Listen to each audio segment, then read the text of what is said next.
বন্ধুরা, কাল রাতে আমরা পান্তাডুবি চলে এসেছিলাম, যেহেতু এখানে গ্রামের রাস্তা খুব অন্ধকার এবং নেটওয়ার্ক ছিল না বলে আমি কিছু শেয়ার করতে পারিনি। তো আজকে আমি সকালবেলা ঘুম থেকে উঠে আপনাদের সব শেয়ার করছি। এখানে গ্রামের বাড়ি, এটা হচ্ছে শুরুতেই আমি বাইরে রয়েছি।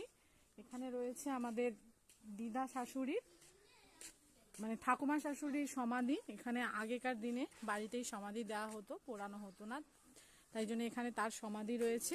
ঘরে ঢুকেই এই একটা রুম, এখানে আমরা কাল রাত্রে শুয়েছিলাম।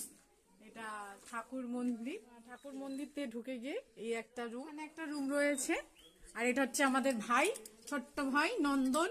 এটা আগেকার দিনের দোতলা, কাঠের দোতলা, আর বিশাল বড় রান্নাঘর, সবাই খাওয়া দাওয়া করতে। বাড়ি কাকিমাকে এই যে আমার কাকিমা।